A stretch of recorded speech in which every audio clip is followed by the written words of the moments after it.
Hello, my YouTube fam. If you are coming back to the channel, welcome back to the crib, big baby. It is really good to see you. It is. It's been a minute. It's been too long. Hope that you and your family are well, safe, and I certainly hope that your business is prospering. If you are new to this channel, first time visiting, maybe coming back, welcome back. Or if it is your first time, welcome. I'm glad you decided to stop by. It is nice to meet you, and yeah, it's certainly good to see you as well. The first thing I want to address, this timestamp is a little bit different because today is September 11th, 2021. At the time of this recording, it is about 10:30 a.m. Eastern Time. Depending on where you are and when you watch this particular video, good morning, maybe good afternoon, and maybe even good evening. Thank you for being here. I appreciate that. When I got up this morning to do this video, I had no idea it was September 11th. And I certainly didn't know it was a 20-year anniversary of 9/11. And that is not what this channel is about. It's certainly not what this video is going to be about. You can see in the title, I sold the truck. We'll get to that. But when I started the video and I looked to do the timestamp, I'm like, oh my, it's September 11th. I did not prepare anything to say regarding that other than so many people gone that day, but certainly not forgotten.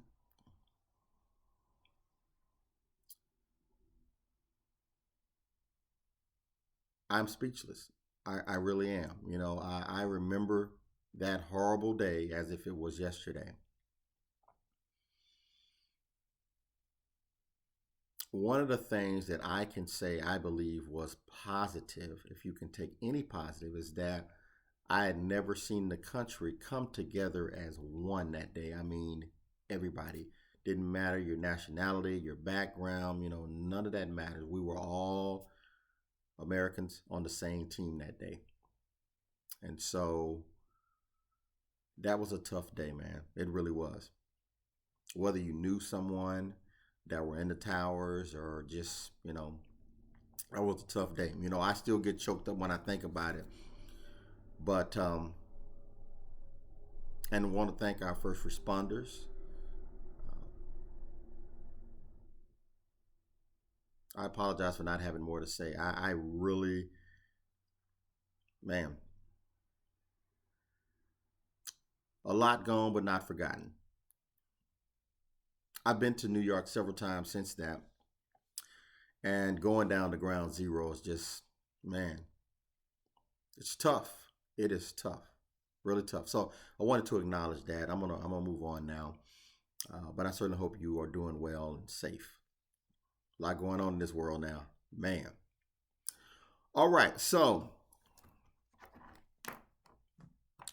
the title is I Sold My Truck, but that's really not what the video is going to be about today. I really just want to spend some time and just catch up, kind of let you guys know what's been going on. You probably think I'm going to come on here and say I've been busy. I have not really been that busy. We all busy, right? We got things to do every day, but I actually been on like almost a 2-week vacation. And just to share a little background with you guys, I do radio. I have a consulting firm and of course the trucking company, do a little bit in real estate as well. But my day-to-day is working with radio stations, and that require me to travel a lot. I am based, my home is in Texas, Dallas, Fort Worth, Texas, but I work a lot primarily out of North Carolina. So I have a place here in the Carolinas as well, and I commute. I go back and forth. And so, the last time I went home, my wife told me I went home for just a couple of days, and she said, you need to take a vacation. And I never take vacations. I'll take a day or two here or there, but she said, no, you need to take a vacation and come home. And so that's what I did. I was at home for maybe almost 14 days, I believe. And yeah, I wasn't doing any videos, none of that. And so nothing's wrong. I just been on vacation. We didn't really go anywhere. We didn't take a trip. I was just at home, with my wife and kids, and I enjoyed it. Sometimes you do that. I need to do it more, and I'm sure you guys do too, right?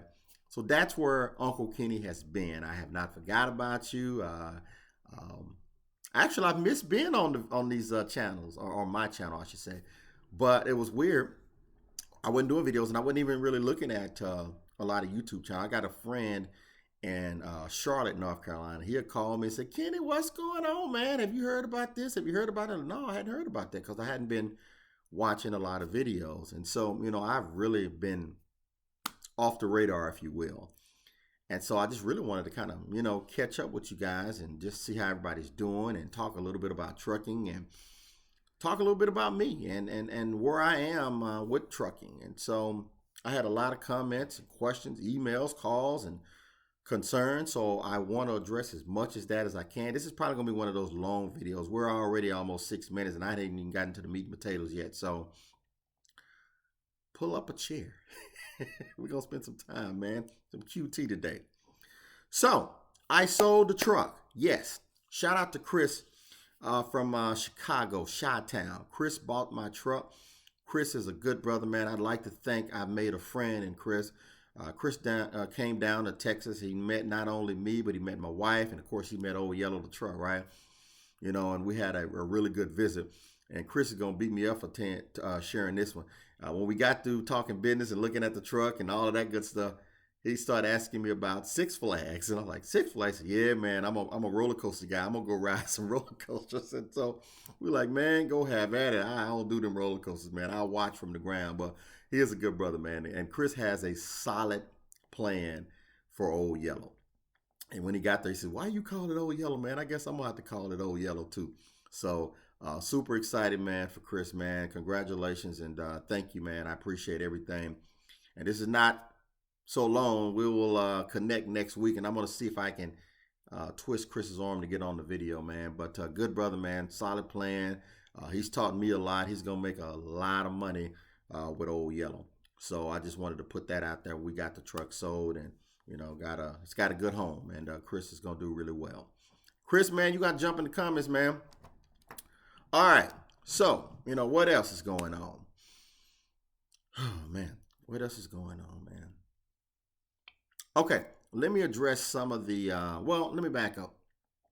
Because everybody's like, now what? What are you going to do? When I got into the box truck lane, mind you, I came in with some experience, not in box truck, but in trucking. I've driven as a company driver for multiple companies. And I've always wanted to get in transportation.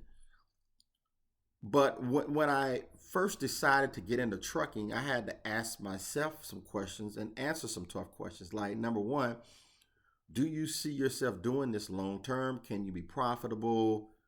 Are you going to be okay with the lifestyle of a truck driver? That was the first question. And I never had a problem with driving. I actually like driving. As a matter of fact, I prefer it over flying or any other form of transportation. Well, I kind of like trains, but I don't mind driving. It's peaceful to me. So, and that's a good thing if you're looking to get into trucking. So I checked that box. Don't have a problem with driving.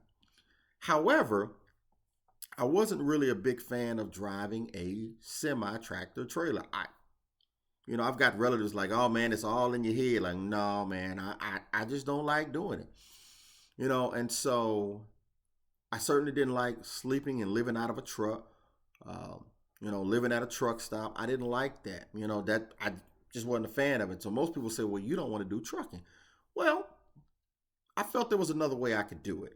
Like I said, I have no problem with driving, and that's 98% of it. That's the job, right? You're driving a truck every day. But I didn't want to drive a tractor trailer. Now, my financial advisors were heavily pushing me towards tractor trailer because they're financial advisors. Their job is to advise me on the best financial move. And that was tractor trailer. It's more money, more freight. Bottom line. And I think I've always admitted that I can make more money in a semi. But I didn't want to do it for the reasons that I just told you. So my financial advisor was like, no, man, come on, Kenny. This is what we need to do if you want to go in this business. But I'm like, no. I don't want to. If I don't want to drive, I'm not going to do it long term, right? Now I'm going to have to get a driver. And that was the next thing. We'll just get a driver. And so I started looking at expediting. I said, man, I like these expediting trucks with the really huge sleepers on it. But number one, those trucks are expensive, anywhere from 150 to 300,000 if you buy it brand new. What this is what I've seen, and most of them are sold out in Ohio.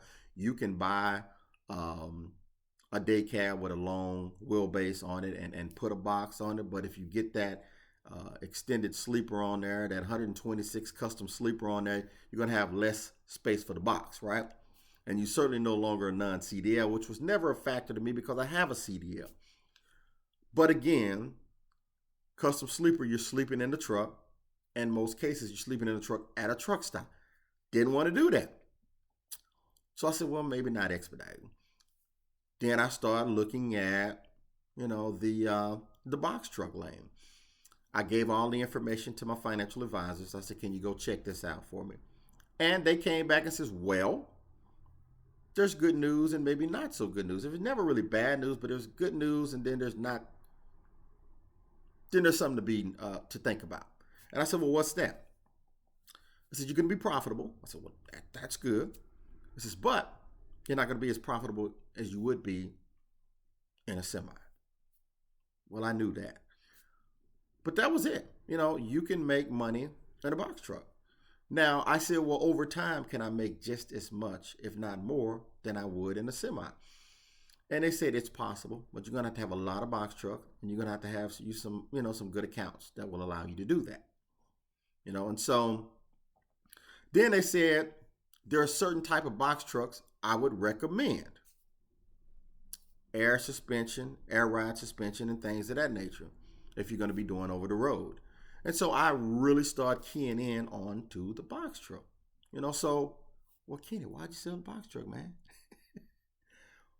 When I bought the box truck, my goal was when I stopped doing what I'm currently doing now. As I just mentioned, I work with a lot of radio stations.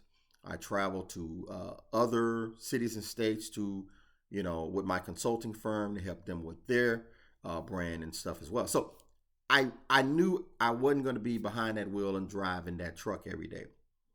And so for me to be profitable the way I want to be profitable, I needed to be all in, right?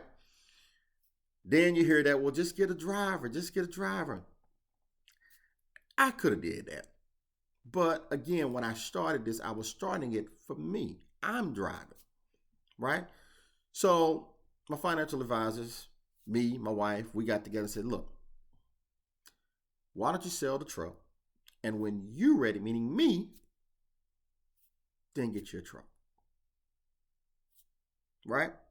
So did I make a mistake? Not really. I should have waited until I'm retired from what I'm doing before I bought the truck. Does that make sense? So, but it worked out. So I am still looking for a truck. I'm not in a rush to find one because I am still being advised to go back to the semi side. But when I'm looking at these numbers every day, I'm looking at the load board, man, the money is really, really good. It's good for me and where I want to be with the box truck. So I am leaning towards, getting another box truck at some point. Not today, certainly not this month. So wanted to address that. Somebody asked me, well, what's wrong? Is everything okay? Nothing's wrong. That's there it is. But let me say this. If you are new to business, you may not know this. If you are a business person, you are an entrepreneur, you've been in business before, you understand business, and you've done your research, market research, you understand transportation, then you understand that big companies that I guarantee we don't ask, is something wrong? Why are you selling your truck? They do it all day, guys, all day, every day. Schneider, Pam, Swift, Trans Am, Prime, all of them, buy and sell trucks. They do. Did you know that? They buy and sell trucks every day. Matter of fact, when you go get a CDL license, you go through school and if you don't have the money to pay, a lot of these companies say, well, look, drive for our company. We will pay that school back for you. And you come and drive for us. That's how a lot of people get in. You're going to go out with a trainer for 2-3 weeks, month, however long before they release you. But when you go to that orientation, in most cases, and especially if you already have a CDL and you go into another company, the first thing they're going to push upon you is owner operator. They're going to say, hey, being an owner operator, you can make more money and have more freedom than a company owner, right? We'll pay you more money because if you're a company driver, we're going to give you 70 cents a mile. Now they're paying a little bit more because can't get driver. But this is the norm. Then if you decide to go owner operator, they're going to put you in a brand new truck in most cases, or close to brand new. They're going to charge you anywhere from maybe $700, $800, maybe even $1,000 per week. And they're going to say it's no forced dispatch, right? That's true. However, if you don't take the loads, you're not going to be able to make that weekly payment on that truck. Then they'll say there'll be a balloon payment at the end where you can buy the truck, right? They know the odds of you keeping that truck slim to none. You're going to get frustrated because you're not making any money. And my shirt is wrinkled. I'm sorry. You'll get frustrated because you're not making any money. And you're going to dip. They're going to get their truck back. And the next orientation, they're going to do it again. Until that truck gets a certain amount of miles, knowing around 500,000 miles plus, then guess what they're going to do with that truck? They're going to sell it. In most cases, they didn't do a retail on that truck, meaning they didn't buy it. They're leasing a fleet of trucks. And they sell them back to you. And the second person, and the third person, and the next person. And eventually, they put a company driver in that truck. Get so many miles, they sell it. And they go get a new one. So people buy and sell all day, every day. That's business. I share a old country western song with you. It goes like this. I'm looking at my notes because I don't want to mess up the words. You got to know when to hold them. Know when to fold them. Know when to walk away. And know when to run. You never count your money. When you're sitting around a table, there'll be time enough for counting when the dealing's done. That's Kenny Rogers. The name of the song is called The Gambler. You heard of that before? Go check that out. Guys, we're not playing checkers. We're playing chess. And in this case, we're playing poker. That's business. I didn't sell load up transportation. Although that's for sale if the price is right. You build a brand, you sell it. Look at Swift and what they did. They buy other trucking companies. They sell off, buy something else. That's business, guys. That's business. So I wanted to put that out there. What else? Something else. I had an email. What do you think about the changes that's coming to the trucking? Well, I haven't researched a lot of this myself, so guys, correct me if I get this wrong. But they are going to extend the time that you are going to have to be in school when you're getting your CDL. From my understanding, they want to add the ELD to the curriculum.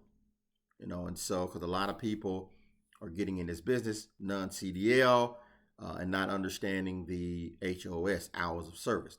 And that can get you fined and put out of service and out of business if you rack up enough of those fines and violations, if you will. So,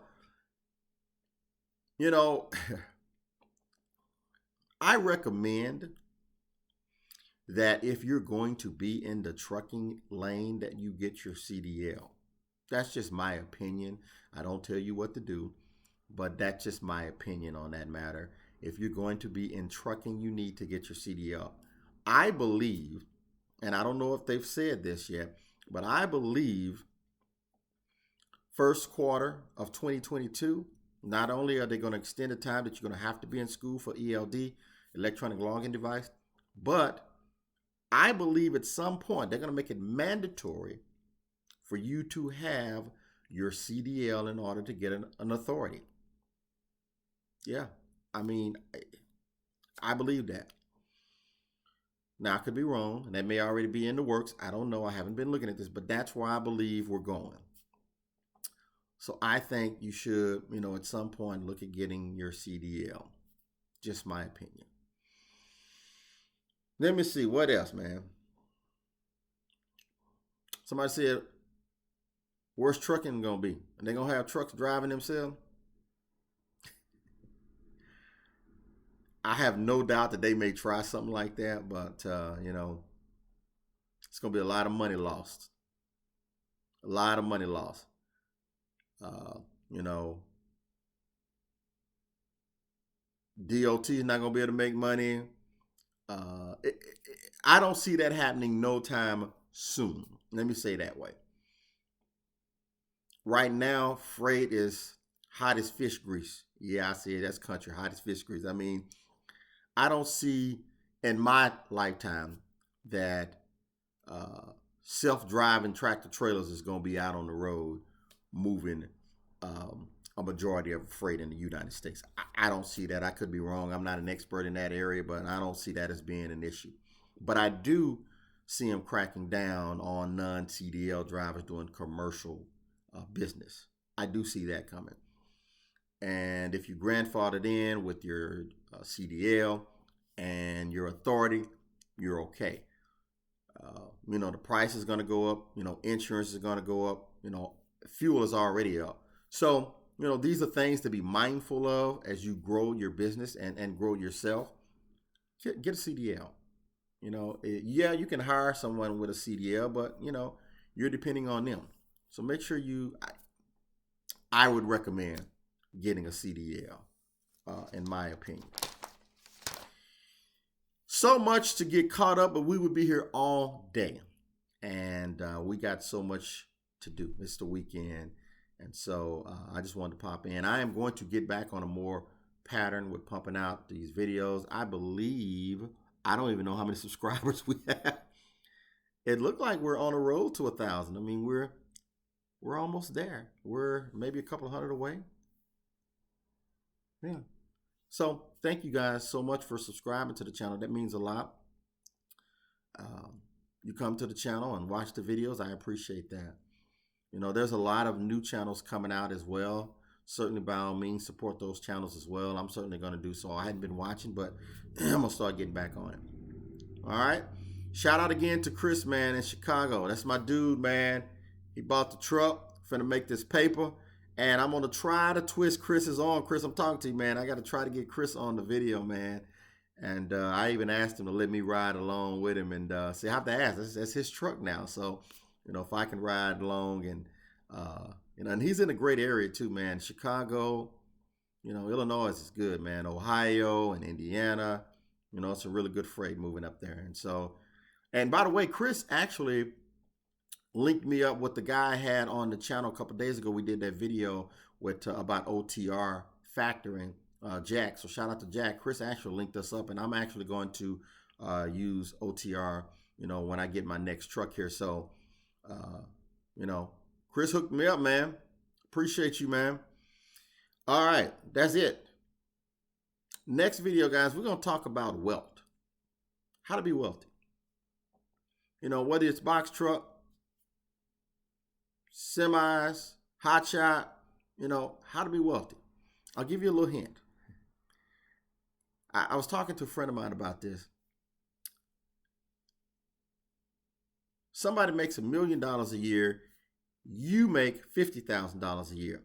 At the end of the year, the guy who has $1 million, he's got maybe $5,000 in the bank. What? You who make $50,000, you got half of that. You got $25,000 in the bank. How's that possible? It's not what you make, guys. It's what you can retain. We all know it's got to come in before it goes out, right? But if what goes out is more than what's coming in, you're going to always be in the negative. You'll never have positive cash flow. So what can you retain? It's not about how much you make. It's how much you can retain.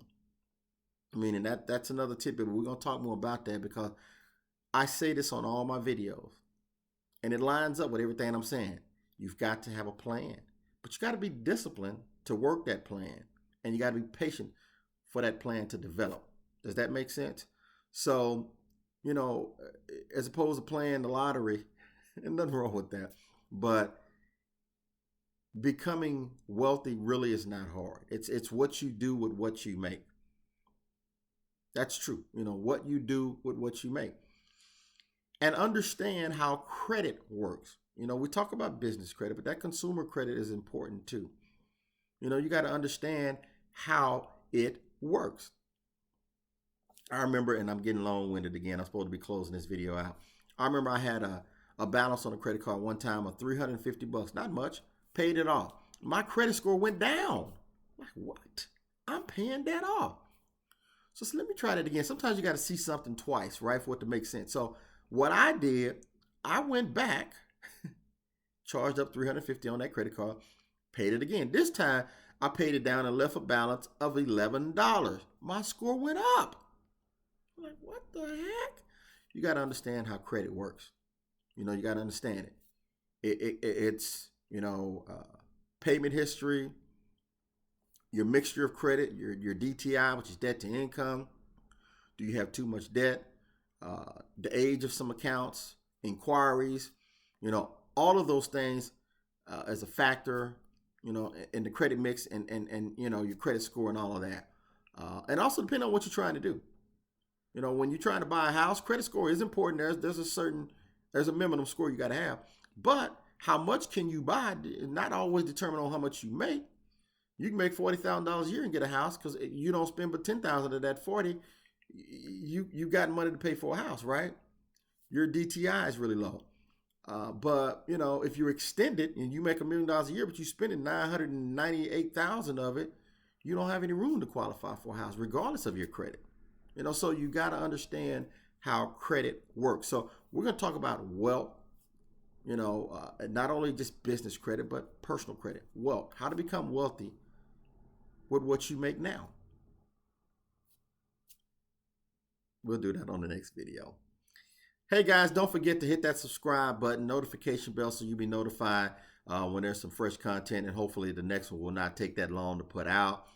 And of course, hit the like button and share the channel. If you think it can help others, by all means, you have my permission to do so. I appreciate you guys more than you know. Remember, tough times don't last forever. Tough people always do, and money does not come with instructions. We just talked about it. You got to be smart in your decision-making process. Have a plan. Research that plan. Be disciplined. Be patient, and you'll be okay. You'll be okay on the business side and on the personal side. All right. We'll talk to you soon. Take care. Enjoy your weekend.